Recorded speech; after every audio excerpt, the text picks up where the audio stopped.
want. Just get up. Hey guys, I'm sorry I'm 6 minutes late. I totally forgot. I know that sounds like some bullshit, but it's true. Yeah, and since I'm not monetized and I don't have to worry about being monetized since I'm in Costa Rica, I can be as salty as I want to be. Pearl Girl, I don't know if you're still here. I hope you are. I can't believe I'm 6 minutes late. I want to talk about a bunch of stuff today. Everything, though, has gotten derailed. Everything by the Josh Duggar thing. And I've been watching so many creators talking about Josh Duggar. And to me, it's been interesting. And I've had people emailing me, texting me, messaging me, putting comments on, telling me to turn to Jesus. Hey, Cheryl, nice seeing you from the Netherlands. Telling me to turn to Jesus, turn my eyes upon Jesus, and I need to know Christ. Hey, words have power. So the Duggar Defense Army is out. I've dealt with them for over 10 years, working with No Longer Quivering. And anytime you wrote about the Duggars and it was in an unpleasant light, or you picked out some part of their theology that sucked, you would have them show up. So as a result, I have had to reload my old website, Jerks for Jesus. I'm going to put a link in the description below. And every time I get a come to Jesus or whatever, it's going back there just like it did in my time with No Longer Quivering. Hey, Jane, I try not to ever tell anybody how to live as far as their faith. That's really between them and whatever they think. And my husband's yawning in the background. It really is. And I don't appreciate it. When I always say on my channels and on my channel on my YouTube, on the things I've done on Facebook, believe what you want, but the minute you start trying to proselytize, I'll squash you like a bug and just delete you. That's really not necessary. It's very disrespectful. You can't even let anybody else have their freedom of religion. Hey, it's supposed to be America. It's supposed to be a lot of that. But apparently there isn't when it comes to the Duggar fans. They want everybody to live like the Duggars. I did live like that. I did live that lifestyle for quite a while. And it was just awful. I was a terrible fit for that, for Quiverfull. I couldn't have any more children, number one, which makes it, plus I like to think about stuff. And sometimes these things would happen and I would think about them. The thing with Josh, and I was looking about this earlier because I had written a timeline of all the things that Josh has done through the years. Everything from getting fired from his dad's friend's political team because he'd been looking at porn on the computers. I mean, there's a long list. Stuff that doesn't really even make it into most of the things. So I watched everybody this week, and it's been a really interesting thing because I saw a handful of creators. Hey, bite me now. I've seen a handful of creators extrapolate things out, and it's not just Katie Joy pretending like they have exclusives. Everybody is getting their information from the exact same source. That Sun article, U.S. Weekly, some of the big tablets rolling off the waterbed. Oh my God. Oh, we've been in the bedroom a lot because we just bought a big TV over there. And yeah, so it's been one of those days. So it's always interesting to me because people will extrapolate out crazy stuff, or they'll say, one of them said, oh, well, isn't the FBI is the one that does that? I don't know why Homeland Security would have investigated him for that. Well, here's my answer to that. Homeland Security, freezing.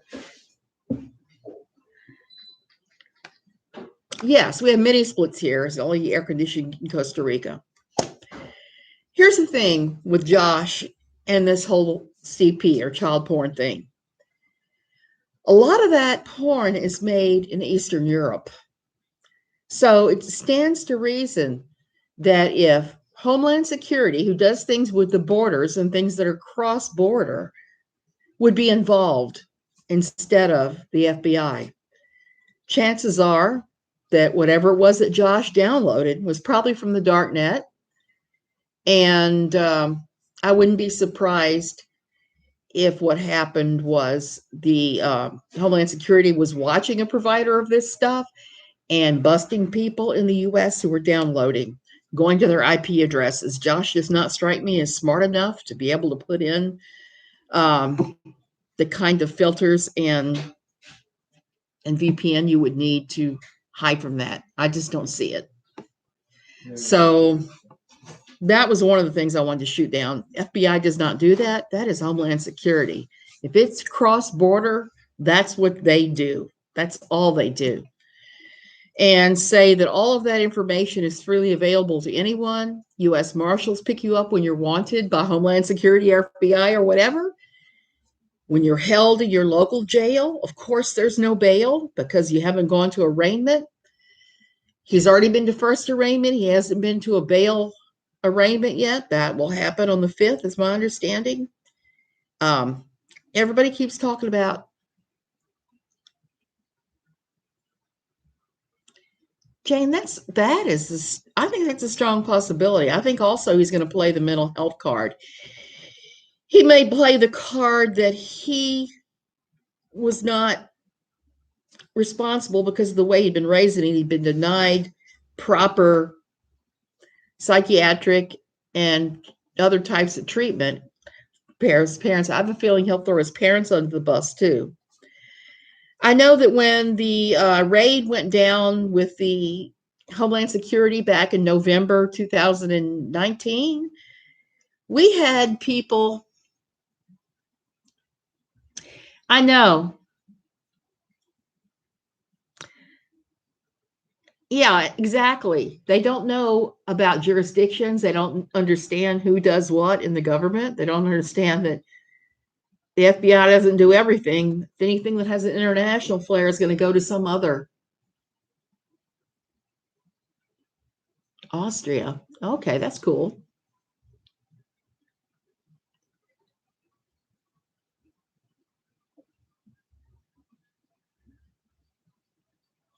That's true. Two of his brothers did work out of it. He may throw them under the bus. He may throw his father under the bus. When they were reporting in November of 2019 about the raid at his business, I saw pictures of police cars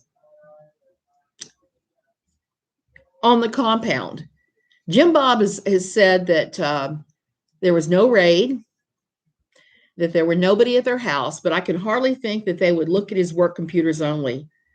I feel very certain that the person who kept telling me there was investigators on the compound probably went and looked at his home computers as well. You know they're not going to leave that alone. I'm sure they had a warrant that came in. Federal government is notorious for that. They'll get all the warrants they need. They'll have the reasons for having those warrants. We'll go in there and take them. And they're now looking to make sure he hasn't done any more because they've also seized his computer, the electronics from the house where he could have downloaded porn on. So there could be more charges coming. This doesn't mean this is the end. It doesn't even mean it's even beyond, more than that's just the very beginning of this.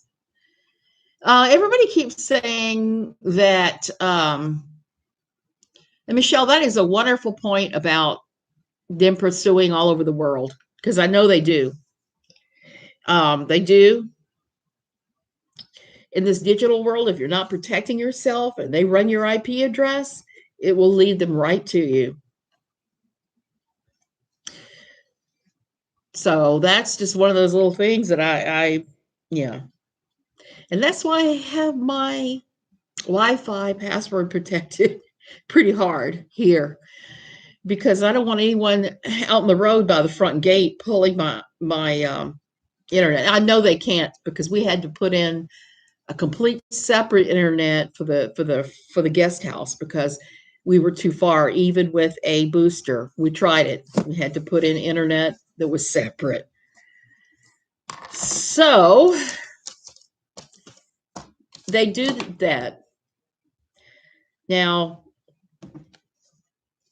I would just say be really careful who you're getting your Duggar news from. Like I said, I saw a bunch of people claiming to have exclusive content who did not have exclusive content.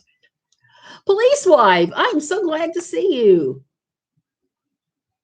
I am sure there are more than just Josh involved.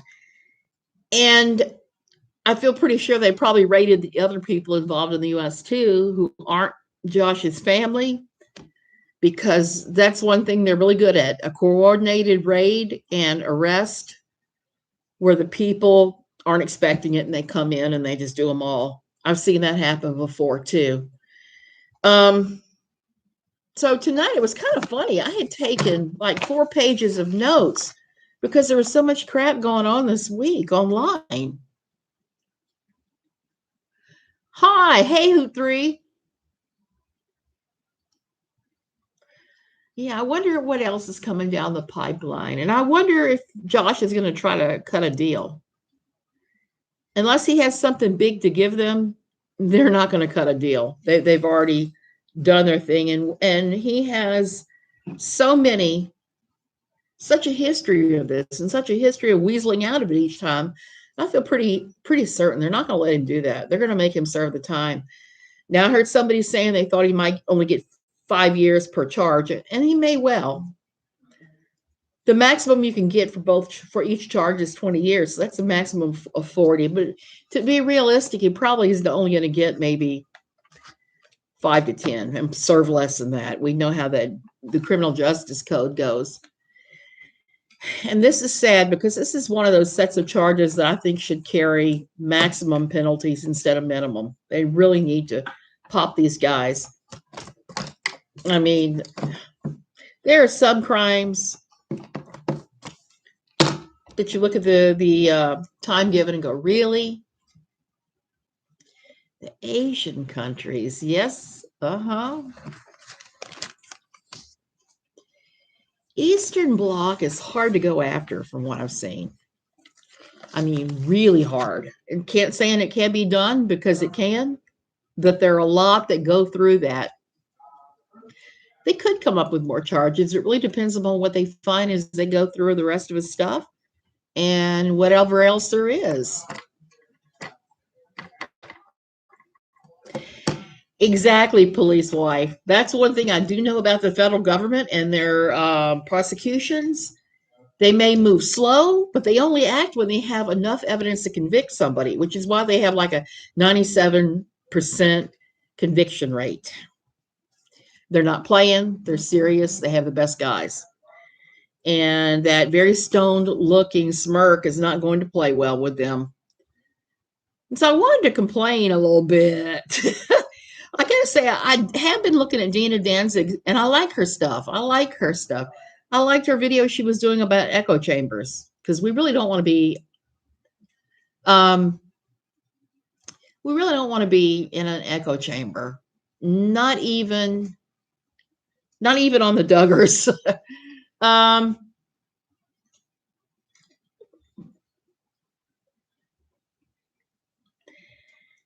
Jamie, that might be true. That's the thought I haven't thought of. She said this may be really unpopular, but I think that part of Josh is happy where he is to be away from all the temptation. His family can get some peace. That could be. Of course, Josh could be just done with the BS and just saying, okay, this way I've been living with my family is BS. I mean, the thing with him, I've never thought, even when he was working for Family Research Council, that he was that serious of a Christian. No matter, he could talk the talk, but I just knew too many strip clubs he was hitting in the DC area repeatedly gossiped about hitting in the DC area to think that he was anything but a hypocrite even then. That could be where the smirk came from, but also the smirk also could be that he'd taken a couple of Xanax before turning himself in. I know I would. If I were having to do something so incredibly hateful and painful, I'd probably go in with a few Xanax under my belt and be smiling and floating along while they do whatever they do when you go into jail. I don't know. I've never been arrested. Well, I take that back. I was almost arrested once. They talked to me in the police station, but I was not arrested.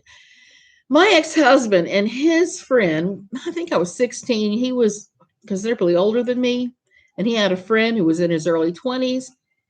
His friend threw a big chunk of asphalt or concrete at the mailbox and the big trash can in front of the sheriff's station, and they popped him immediately. And the two guys, my ex and his friend, sat there and wouldn't give him anything. They got me in the box, and I'm like, yeah, I told him he was being an idiot, and you guys would pop him. That's it. It's not on the record, but that's pretty crazy. So, innocent children, yeah. And the thing is, for me, this really, the reason that I'm going nuts about this, I think JB's political affiliations will hinder the situation, because Jim Bob is going to go into this thinking that all he has to do is show up as the infamous Jim Bob Duggar, smiling and claiming what a Christian he is, and this will all go away. I'm pretty sure that's the way he's going in, and that doesn't work with the feds. It might work with local law enforcement. It's not going to fly with Homeland Security. It's not going to have any kind of effect on it. Right. He is on hold until they can have a bond hearing for him. Doesn't mean he's not going to get bail. He may get bail. I think it's going to be extremely high. I think his bail is going to be as high as he was when he went in, at least as high as he looked.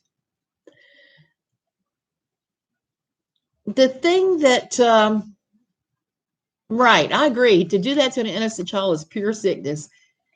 That was one of the things that I found the hardest when I worked at a children's facility, children's inpatient treatment facility. We had more than one child there that had been seized from child porn, from porn producers that were making pornography with 6, 7, 8-year-old kids. I can't even begin to tell you what that does to a child's mind. It's not a pretty thing. It gives them all kinds of ideas about what they think normal is. And you talk about mental health issues. That's it. That's it exactly. There were times that I would be working on treatment documents and look down and just have to do like this because it would just be too much. The stories would break your heart.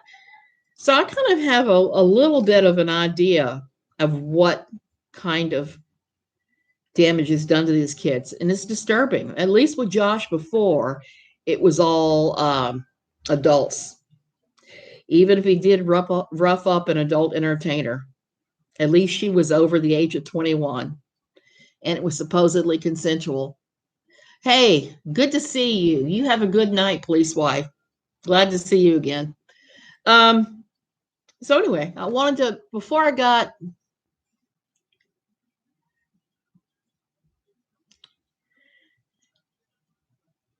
I don't know. I don't know how TLC is going to handle this. They are going to, yeah, I saw that. I saw that Kitten on the Keys, the interesting Q&A on Reddit with somebody that grew up with him. It was thought provoking. Everybody keeps saying they're worried for Anna. I am too, because she's really nice, and she's not unintelligent. Let's just put it that way. But at the same time, she is enmeshed in this really unhealthy cult-like church this whole thought process with the Quiverfull, where it's Jesus, husband, and then you get to be a mother. They have this umbrella system they talk about. There are actually pictures that I have on NLQ, their whole umbrella system, and it's ridiculous. You're not allowed any kind of independent agency. Hey, Pippi Longstockings and Mary, Kitten on the Keys, everybody else at Georgette.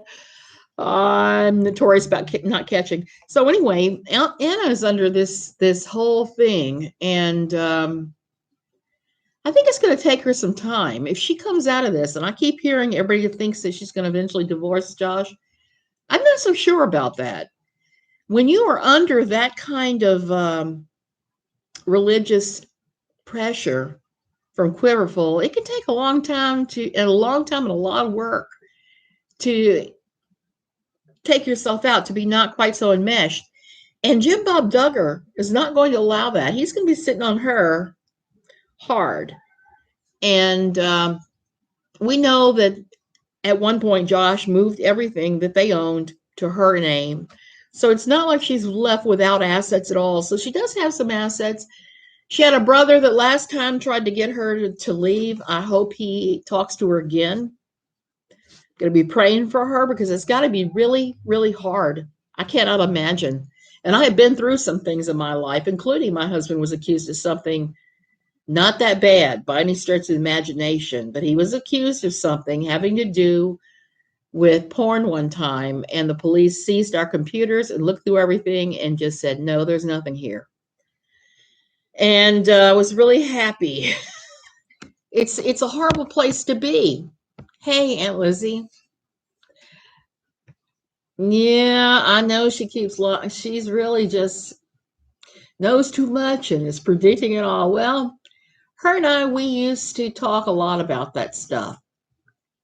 And every time something would go down, like when we knew that there were pictures of police cars on the Duggar compound while Jim Bob was saying, oh no, there'd been no raid here, singing that song. And like, yeah, I don't think she'll ever divorce Mary unless she starts to come out of it a little bit. She starts to look at what's going on with the religion and thinking, this is a load of baloney. She might then.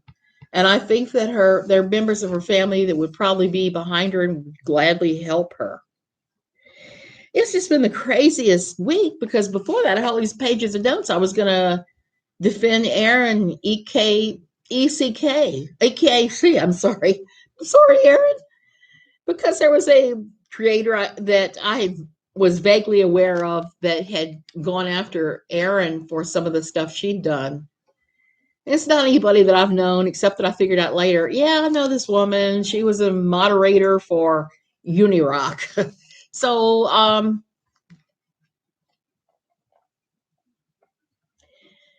Jim Bob Duggar, I hope, Aunt Lizzie, that they do. Because there's just too much gossip about too many things, people he's leaned on. I know myself, I had problems with him because at NLQ, I would occasionally use a photo of the family or a TLC photo or whatever, and Pathos would get a cease and desist each time. So finally, what I ended up doing was I ended up going to a Duggar book signing, and I took all the pictures my little heart desired, and I started using those every time I talked about the Duggars. This was before they all started posting willy-nilly on Instagram, where you could grab their pictures and not be in trouble. But he was hell on that with me and with others. Hey, Dottie. So I'm anticipating that somebody's going to look at him. I keep saying I wish the IRS would look at him. I actually know somebody that works until recently they retired, that worked for the high level like entertainer investigations of wrongdoing, and I kept telling him, it's like, look at the Duggars, never would. So Josh could turn on people, and he may do that in an attempt to buy a lighter sentence, and it might work. I don't know how he's going to react. Yeah, he's got to feel, at first I think he's going to think that he's going to get out of this, daddy's going to pay his way out, but as it dawns on him that this is serious, I have a feeling he's going to flip like a pancake on as many people as he can, true or not. So I just wanted to say one thing about the Aaron criticism by Unirock's former moderator. Various people have tried to get Aaron, trying to get Tina or myself or anybody else to fight with them. And I mean, even BX Beast Boy and Real Entertainment News does it. They're all throwing crap at each other, trying to get everybody to fight. And I think the best thing we can do is just say, we are not going there. You can say whatever dumb thing. You can say that I lick toilet bowls and I brush my hair with a toilet brush. You can say my bedroom looks like Dracula's bang shack since I am constantly trying to take my blood sugars here, and there's tissues and those little strips everywhere because I'm coming down off of some of my drugs. So we're just going to ignore that stuff from now on.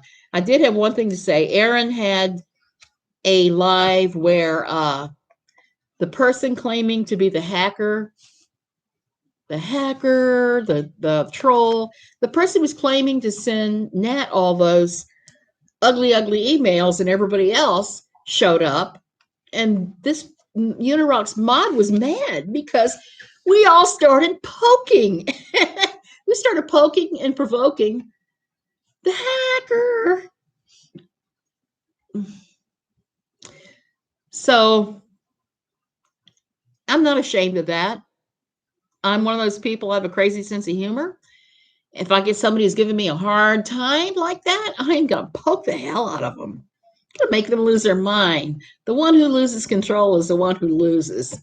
And I stand by that. So I got to admit, I was engaging in it. I told the guy, I said, when he asked me how much I like the porn, I said, come send it on. I need to get my boobs lifted and reduced. When that happens, I want to know what perky ones I should get. So there was that. I'm looking at all I don't think he's going to get the full 20 years. That's the maximum he could get on each count. Yeah, I feel the same way. I feel a little teeny tiny bit of anger towards Anna because she's known this is coming. She's known this since they seized his work computers for sure back in November 2019. And she let her children around him. That's the thing that kills me. If it was me, and like I said, I had faced something not dissimilar. Yeah, Aaron, perky boobs. I really needed. I was just laughing over that, and so perky boobs. I'm always going to tell the hacker spammer that if he asks me how I like my porn, it's like, yeah, bring it on. It all boils down to me for what did Josh, how much did Josh and the police tell Anna? If she knew and she did not protect her children from him, I'm going to be incredibly furious with her. Now, I'm not going to show it to her or say anything ugly, but it would be a strike against her. And like I said, at the book signing party, I did meet her, and she was the only one that I really talked to besides the little gay Duggar boy. Well, the one I always call the little gay Duggar boy. Yeah, I'm not telling you which one it was. But, and that's where Katie Joy gets her, oh, he's gay, because of some posts he's made and something I said to her once about my impression upon meeting him. So let's be frank about that. That is where Katie Joy got that. And just like everything else, she gets stuff everywhere and she'll use it all, even if it has nothing to do with her. I don't watch the show anymore. And it really bothers me too. I mean, when we faced a not dissimilar, but not anywhere near like that, certainly not involving child porn situation at our house, I made my husband sleep in the guest room until the police resolved the situation. Until they investigated the allegation and saw how false it was. Turned out the person that was making the allegation was angry about a grade they had been given in a community college class that my husband was teaching at the time as a part-time job. So it turned out she was angry that he graded her hard, but it created havoc in our lives. It was horrible. So that's why I have some sympathy for what Anna's going through. It was an awful experience. I cried for days until they straightened it out. And they were able to straighten it out quickly because all I had to do was go through all of our computers and see that the thing she was alleging was just stupid. It didn't even happen. There wasn't even any porn or anything on the computers or anybody's phone or anything else. But while that was going on, I made him sleep in the guest room. And I can't believe that she would have him around her children if she had any idea he was doing that. Now, I know that Bill Gothard and all of them say you've got to forgive, forgive, forgive. But even, oh shoot, what's his name? What's her name? Even Debbie Pearl will tell you if your husband is molesting your children to turn him in to the police and to turn him into the police and then let the police deal with him. And when he goes to jail, you stay faithful to him. And when he comes out, you forgive him and you find a way to let him live at the house again, even if you have to lock the bedroom doors of the children at night. That's what she preaches. But she at least preaches you turn him into the police and you have him convicted, which is way better than what Lori Alexander says, where you're supposed to just smile and cover all of his iniquities. And I would say that's true to a certain extent. I mean, if your husband burns the hot dogs on the grill, you don't take out a full page ad or go onto Facebook and blast him. I could see that, or other dumb things, but I can't see covering up a crime. And Lori Alexander has said if he abuses you, you can't leave him.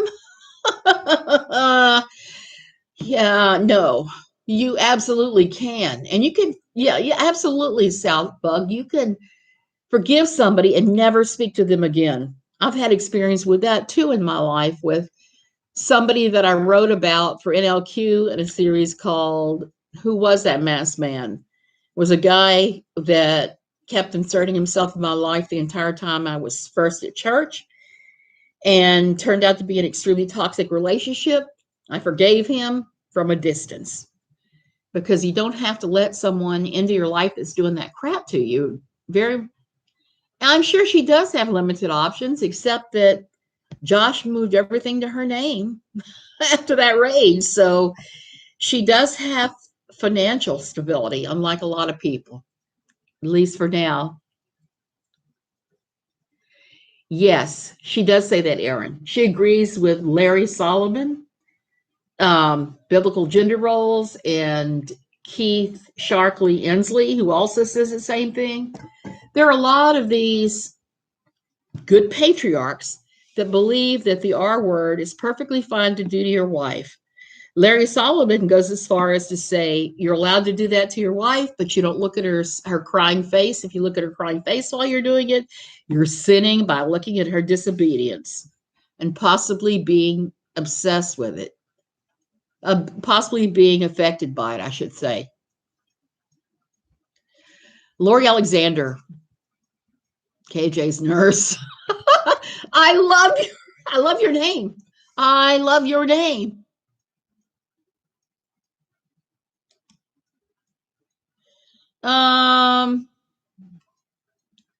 You're right about that, Kiki Ray. You're right. I think that withholding sex from your husband is never a good thing. I'm not saying let him do the R word to you. I'm not saying there aren't times when you don't have it.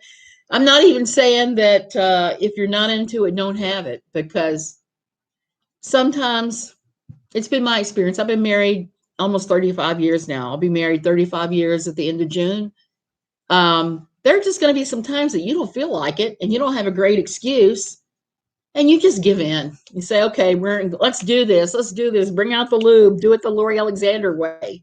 But please don't do it in 10 minutes or 5 minutes or whatever short little limited time that Lori Alexander says is perfect. So Lori Alexander, the transformed wife, who Biblical Gender Roles, Larry Solomon is a huge fan of hers, and they have a mutual love relationship. You may not know this, but during my years of NLQ, one of the things that happened that kind of made me throw up my hands and say, enough, besides the fact that I was getting death threats from the new independent fundamentalist Baptist people on a regular basis, and I had a stalker who was mad because I talked about their favorite person. One Friday night, when my husband, well, maybe was it a Friday or a Saturday night? One weekend night, My husband was dreadfully ill, throwing up, throwing up, throwing up, throwing up, throwing up. I mean, just bad. He went on his computer and he had a message from Lori Alexander's husband, Ken Alexander. A long message telling him that I was lying about his wife and I was causing her so much grief and he needed to control me. Basically, he said, as one Christian man to another Christian man, I beg you to control your wife, or I demand you control your wife. I don't remember how it was worded exactly. But my husband said, I don't know who this idiot is, but it looks like it has to do with NLQ, so I want you to answer with him. I can't be bothered with this guy. So I did answer him. I said, I quote your wife, and then I break down her quotes and talk about what it actually means. If you consider that, what was it? I'm trying to remember because he and her used to interchangeably throw around the terms. They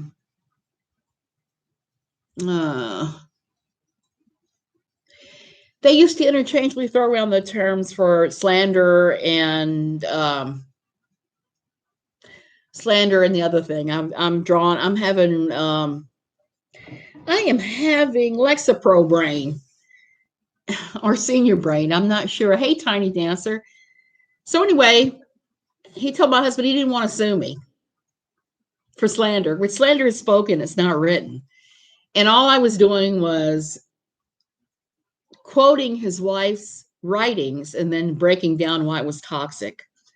It's very hard to get libel charges on that. You're right, Cheryl. Thank you. Aaron, you have to look him up sometime. You will be throwing up. One of the things that he did that I thought was very interesting was he put together a biblical sex site where he has all this stuff. He thinks that there should be that men should be allowed to have more than one wife. He's really into the whole idea of polygamy. He's had 2 wives. His first wife ran away from him and apparently was having affairs left and right, according to him, but she seems like a really sweet lady on Facebook. His second wife, he has said that he controls her pain pills. She is disabled. He has stated in his blog that he controls her by controlling her medication for her illnesses and pain, and he controls her money, the whole 9 yards. Joyfully unavailable. That is, you want to send your husband straight into the arms of another woman and a pile of porn and a whole bunch of other stuff. Be joyfully unavailable. And I am not saying do it like Lori Alexander says that you have to allow him to have sex with you every single time. Lori's big thing is she says either 5 or 10 minutes and lube will do it. Well, I don't take my underwear off for 5 minutes. There's got to be something in it for me too. But yes, you can't keep defrauding your husband by saying joyfully, why not defraud, joyfully unavailable. And that's what's so weird about the whole thing with Anna and Josh. Michelle once wrote a piece right after Josh got caught with Ashley Madison talking about if you're joyfully unavailable, that your husband will run straight to porn and other things. And the only way to porn-proof your husband was to have sex with him whenever he wanted it. I don't know, because I've known a pile of Quiverfull wives that have done exactly that. They had sex every time the husband requested, and the men still fell into a huge pile of porn. I've seen it happen. So I don't think that having regular sex is going to prevent porn. It might help some, but if a man is determined to look at porn, he's going to look at porn. I don't care how much poontang you're giving him. He is going to look. That's just the nature of the beast. And the Duggars, they believe that. Josh is an anomaly compared to what all they believe. They don't understand that when you do the whole hyper modesty thing and you say you can't think about sex, can't talk about sex, can't masturbate, can't all that, you get that. That's exactly what happens. If you repress a normal urge like that, it comes out some way a lot weirder. It's dude think. Yes, it is dude think. And that's one of the things that I hate about patriarchy and about quiverfull theology. Men seem like they're these wild beast animals that cannot control their nature. They're not human. So women have to be head to toe dressed, lest some man see your bra strap and pop a boner. And then go on a rampage and do God knows what, rape God knows who. That's a bunch of baloney. Rape is about power. It is not about sex. It never has been.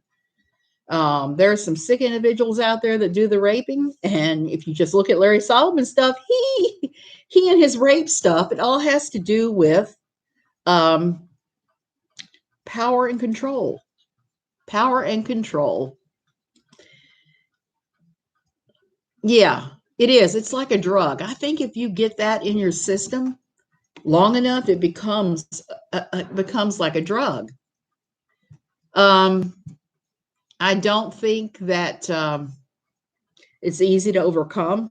I never said it was, but the Duggars have failed to get Josh any help whatsoever when he was really struggling. After what he did to his sisters, and they knew right away. They knew quickly. They were told about it. The parents were by Josh and some by the sisters. They should have found him a psychologist. And there are Christian psychologists out there that are good. There are good ones that could have counseled him to develop a more healthy ideas about sexuality and not touch his sisters. Hey, Shanley. Yeah, go ahead. I need to cook too myself here pretty soon, even though my husband took off for Spanish church. I'm not going to Spanish church. I don't even know if I'm going to regular church tomorrow. The dog here is a problem. Porn is a drug. It just is with these guys.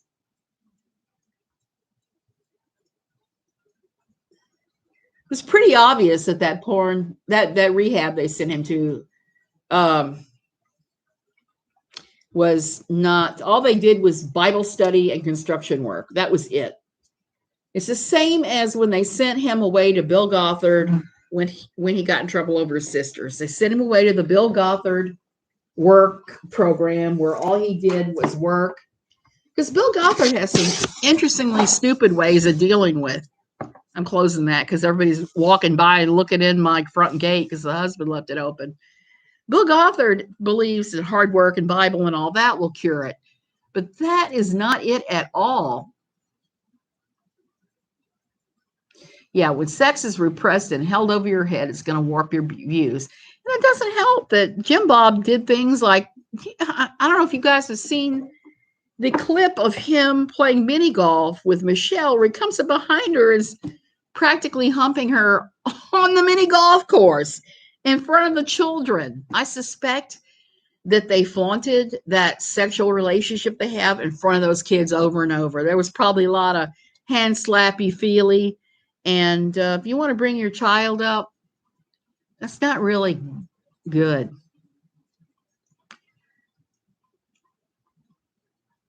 Anna was a mess, and I think she's going to be even more of a mess this time. I'd like to see her get counseling too. I'd like to see her with a good counselor who understands what happens when your husband goes away to jail. Interestingly stupid, yes. The mini golf clip is cringe. I agree, Kitten on the Keys. It is bad. It's one of the worst ones I've seen. And I don't watch the show. When they aired the first special, I was just starting to pull away from Quiverfull some, and I ended up being so triggered I was throwing up on my shoes. I actually have a friend that could be a stand-in for Michelle Duggar. Same hair, same dress, same little soft voice. Understood the desire to can't touch. Yeah, I don't get it either. I have never been about photographs, Pippi Longstockings. I always tell my husband, sexual tension is the way to go. Sexual tension in writing is the way to go. If you want to interest me, it's going to have to be something more than showing me a picture. And that's what's been interesting coming up in the early years of the internet, where every man in the world would send you a dick pic. Oh, Southbook, you're right. Anybody, I think, could have done something and could have been compassionate with him, even after the Ashley Madison thing.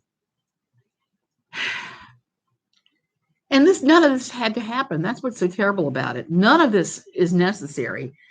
It happened because the parents believed in this hyper masculinity, hypersexuality after marriage, and have pushed and promoted that and just warped that poor boy. I actually wrote a piece one time. Yeah, I'm glad he told me he never had mental health treatment either, but I think he may jump to that for his defense. Yeah, I hope that he does get some type of at least evaluation during the bail hearing. You're right. Every woman in the world would support her. I just believe that. Southbook, no, I'm going to give you the little short tour. I did not grow up Quiverfull. And I know that some people like to say that. I know Katie Joy said that I grew up Quiverfull. I did not grow up Quiverfull. I grew up in a large Catholic family. My mother had just me in my family, but she was one of 14. She was the oldest. So all the work fell on her. So I got to see how these big families work, and it didn't work. It didn't work well. My grandmother died in childbirth. My grandfather married a succession of women. It didn't go well, any of them. So I was not raised Quiverfull. My father was Episcopal. My mother was Catholic. I went to both of those churches growing up, and I went to Catholic school for many years. So I wasn't very religious at all. In fact, when I was at Catholic school, I guess you could say I was even a raving atheist. I used to do things like show up for confession and try to come up with the worst things I could to make the priest drop his Bible. I mean, I was bad as a teenager.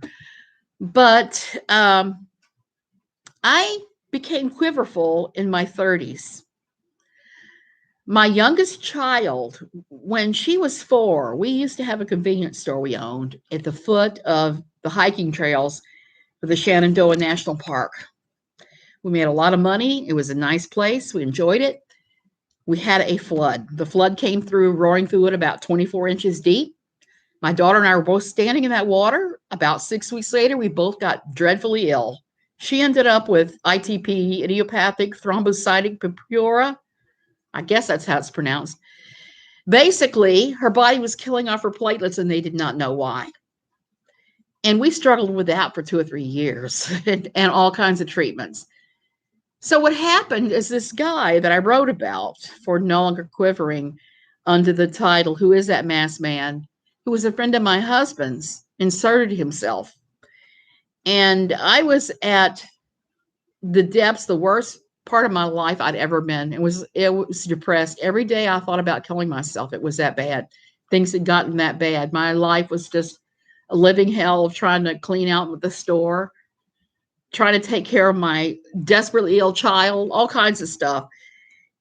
And he approached me with his Christian pals from the Quiverfull church, and they love bombed me is basically what they did.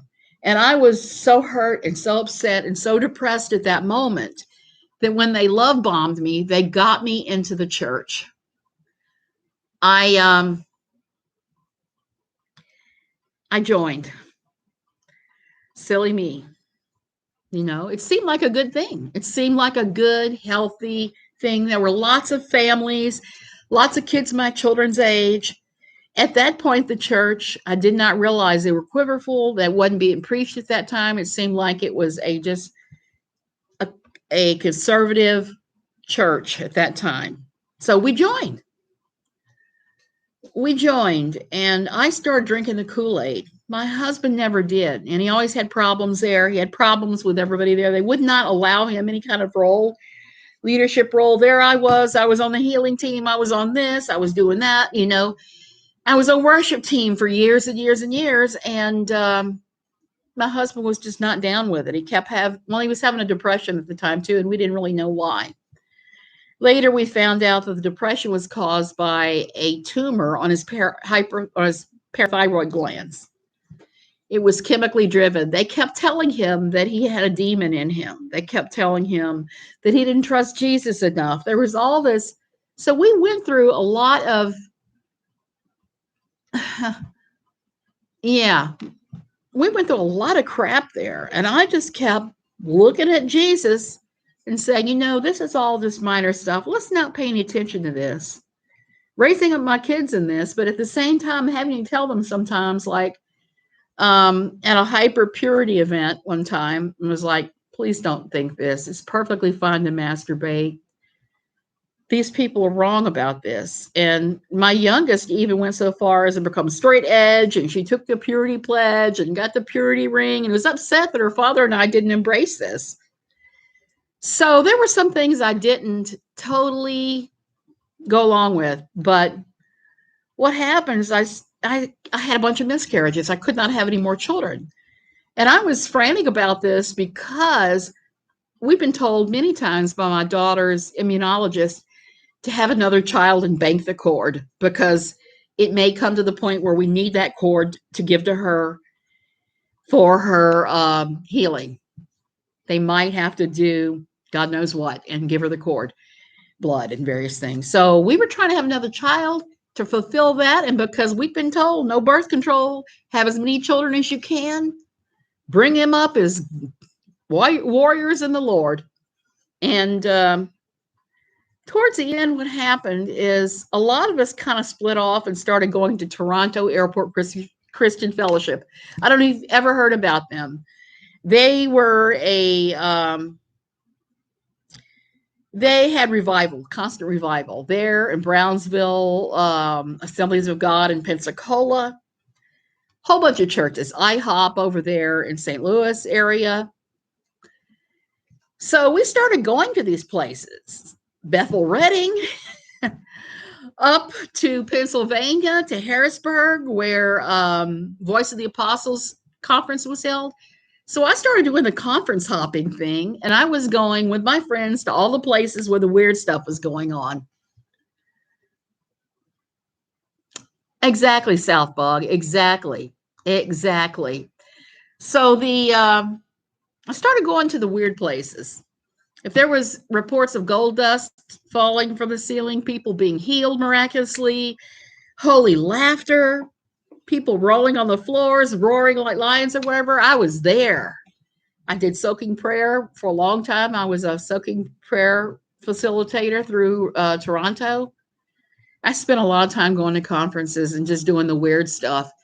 And the weird thing about the weird stuff is that this last week, I saw a video one of my friends posted about holy laughter taking place at one of the conferences. And I hadn't seen it since I left for like 15 years. And it was the first time viewing this after this. And it just struck me as so odd. It just felt like I was looking at something. I was looking at some kind of mass hypnosis. It did not seem like it was anything godly. And so I don't even know how. I don't have an explanation about why I did those things or why I liked them so much. I just did. They felt good. It felt good to laugh like that. And I do love to laugh. But when you laugh like that, it's crazy.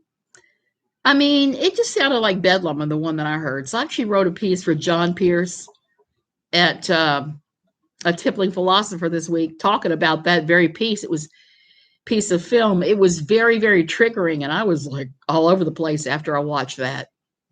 I'm looking back and shame, going, how did I believe that? How did I do those things? There are different layers with this thing in recovery, and that's what I'm afraid of for Anna, because it's not just getting out. Getting out is the first real step. It's continuing on. I've said this before. When I first left, old friends turned on me. I was really shocked. I only managed to retain a couple of friends when I left. And I was just going down the street to the Methodist church because that's where my husband wanted to go. And you always did what your husband said. Obedience. I was taught that obedience. So when I started obeying him, people started to bash me for that. And they never said a word to him about it. But to me, they'd run and say, oh, I thought you were a good Christian. You're not. You're demonic. You're going with those gay, love, and abortionist Methodists. And the Methodist church was the right choice for me at the time. I needed some place where I could just sit on the bench. I could sit in the pew and just rest. I didn't have to perform. I didn't have to get up there and do worship team. I didn't have to do anything. I could just exist in a quiet, gentle, peaceful atmosphere. So it was a good thing for me. But every day for 2 years, I cried every day. And I lived in a small southern town. So I was constantly running across people from my old church. And it was just very triggering. And they'd say hateful things like, "Get away from me, you apostate." That happened one day at the gym when I saw somebody who had been a good friend, who I'd taken her children to Toronto many a time.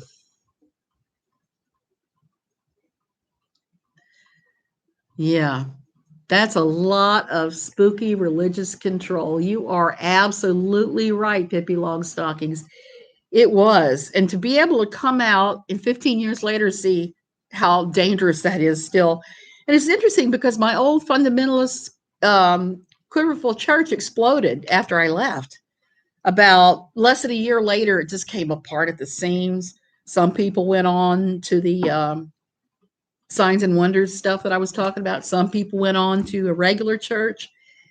We actually had people show up at the Methodist church, and by that point, I was actually involved with the Methodist church and was singing on worship team and was involved with counseling people.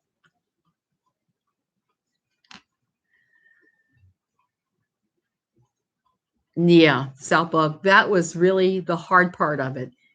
And at the time, I did not know that I had mast cell. I knew I had something weird going on with my body. And I had a lot of people in my old church who used to tell me to stop complaining and start praising Jesus, and he would heal me. The thought that we were taught was that Jesus took all of our suffering to the cross, every single disease, every single mental, whatever, everything. So it was incumbent on us to believe that, number one, and number two, walk in it like we believed we were totally 100% healed. That's great. And right up until you have an asthma attack and you need your inhaler. And being told that that is not trusting.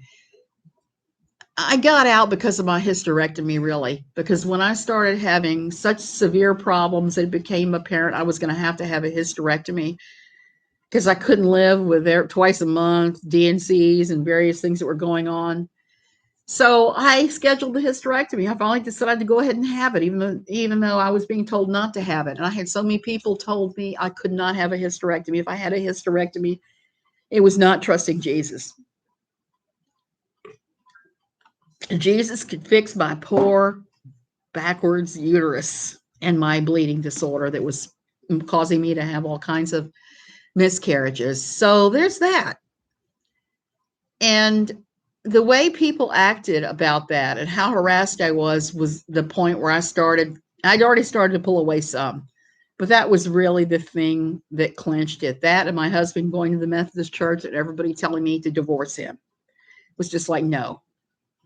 We've been through too many things together. Our marriage is being kind of like mountain climbers. Sometimes someone falls off. It might be me, it might be him, and the other one is strapped to him and just pulls him back up again. Instead of, yeah, it is faking happiness. And it causes needless suffering because you're not even allowed to experience or alleviate your symptoms. The other part of that, and I've talked about this many times with Cindy Kunzman, who's a real good friend of mine, who has a blog herself, and she's written for NLQ quite a bit about one of the things that I really experienced. It was really tragic after I left. Was when I had been part of that church, part of that group, that hardcore group. I had a girlfriend named Chloe. Now I knew Chloe had mental problems. I just knew. You could just tell. She just had all kinds of problems. But she was believing that she was normal and Jesus was going to heal whatever was going on. She bought into that.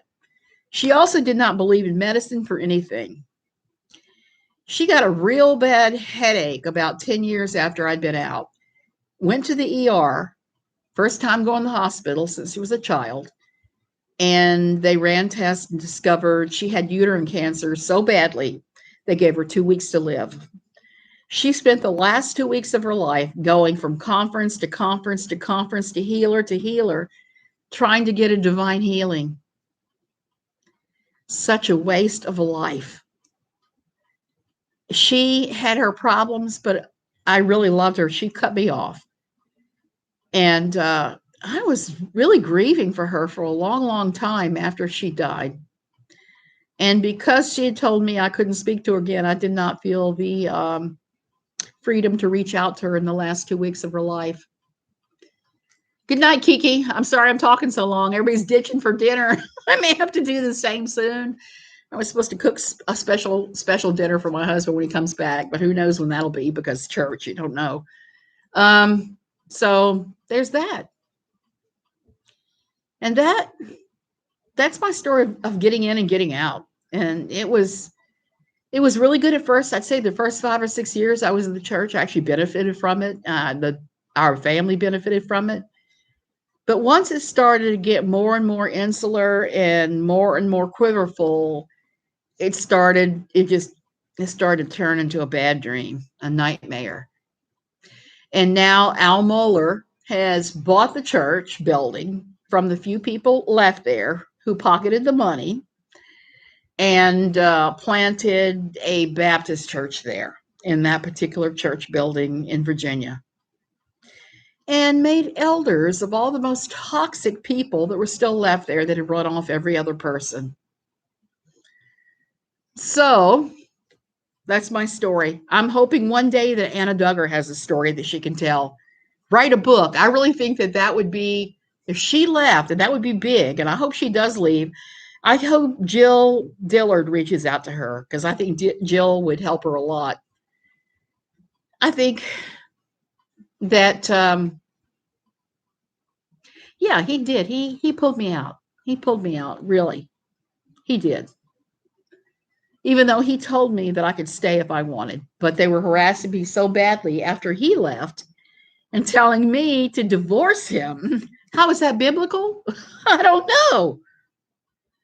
They hate divorce, but they told me to divorce him. Yeah, no. So there's that. And I'm hoping that Anna Duggar can come out. I'm hoping Jill can reach her. And one day she can write that Tell All Duggar book. You know, that thing would be a bestseller.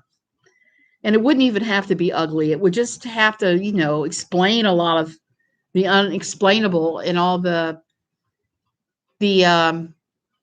stuff that Jim Bob has done.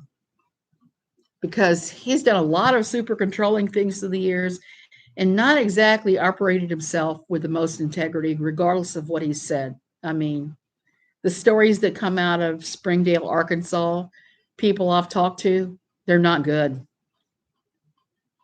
He's not just this nice man. And you can see that their theology of Michelle and him has created poor Josh.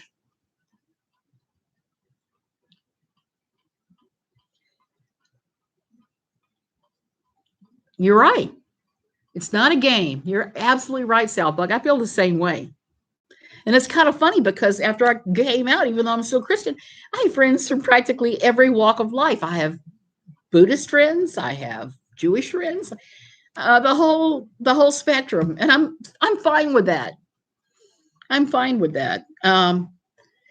They know that I'm a Christian, and they know I'm kind of like more laid back than most of them because I've just been through too much in the years.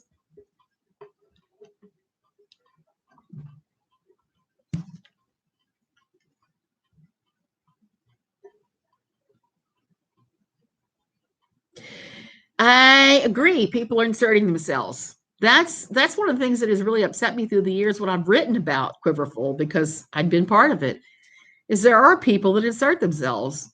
And if they think they can make money from talking about Josh Duggar, they will. They will. And I can see that. I mean, all you have to do is look at Catherine Paulson's constant drum beating about Josh Duggar and the other Duggars through the years. She once told a bunch of people that I sold fake stories about Josh to the tabloids for $50,000 a month. I wish, if I had $50,000 a month extra coming in from anything, I would have not been writing for NLQ. even though NLQ in the last 2 years of it, because we had a new owner and a new pay structure, I was just making yarn money at the end. So there's that. But you're absolutely right, Heidi. I don't even like talking about them because of the attackers. You should go look at Jerks for Jesus. I'm going to post a link here. If you start looking at what the Duggar believers, the Duggar supporters say, you'll be shocked. Particularly what is Josh. One time I wrote an article explaining how that theology leads to the Joshes of this world. And I had people attacking me for supporting Josh when I was just trying to explain how it happened. But mostly the Duggar supporters, they're relentless. And they've already started up again with this. So I'm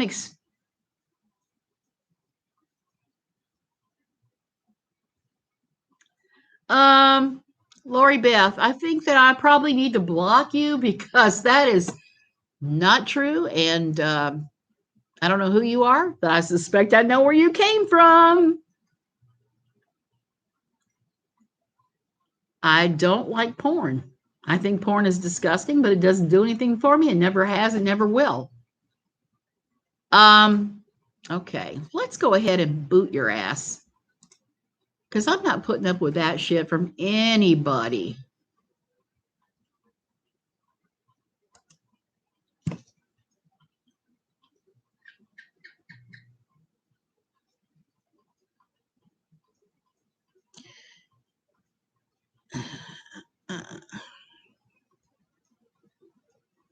You're in timeout now, Lori Beth. I would not be going to your channel for any amount of money. I'm not a liar or a fake.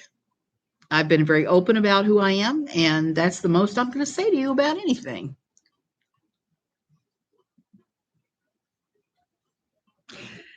Slander is a sin. So is lying. And I know a lot of people who lie tremendously. And then there are a lot of liars right now talking about poor Josh Duggar. Why am I saying poor Josh Duggar? I'm going to slap myself upside the head. Josh Duggar and poor Anna.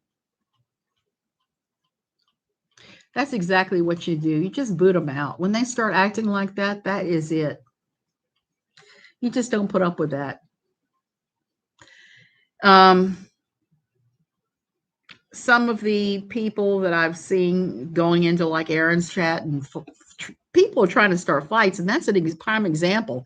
Like I said, I was going to talk about that video where the woman was ranting about Aaron from EKC, who's great, who's a wonderful person, who I had a great time with last night on a stream talking about Handmaid's Tale.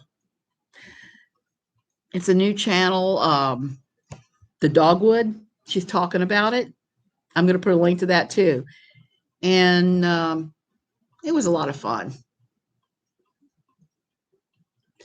Yeah, I don't always agree with everybody who posts here, and I'm fine with that. Actually, Aaron, they do. I actually have a lot of those at NLQ. I have copies of the workbooks. Some of that stuff is crazy. In fact, I should start putting some of those up page by page here because you guys would be mind blown.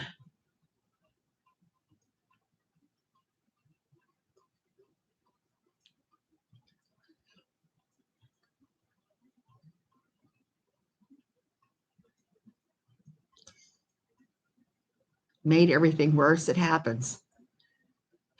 And when people tell you you can't talk about these things, that makes it worse too. So I don't want to tell anybody that they can't talk about this stuff.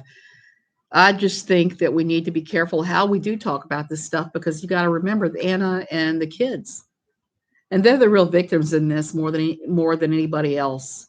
Well, except for the kids that were abused to make the videos; those are the victims too. But I can't imagine what it would be like.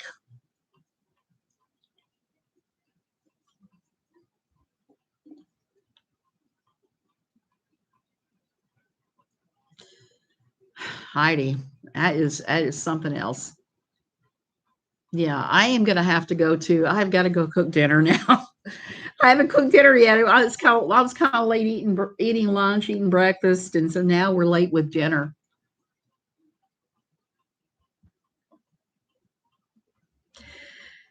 Sacramento Paranormal, goodbye.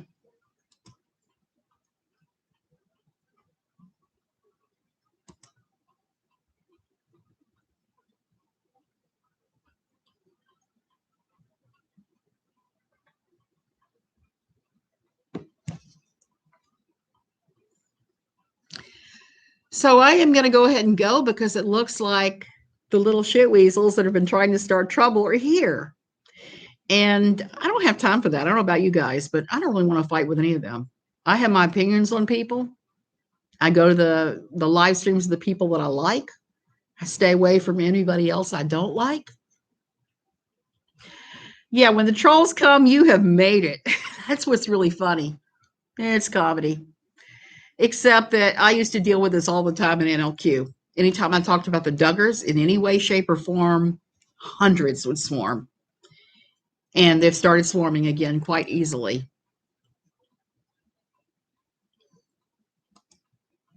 Yeah, so they're doing it.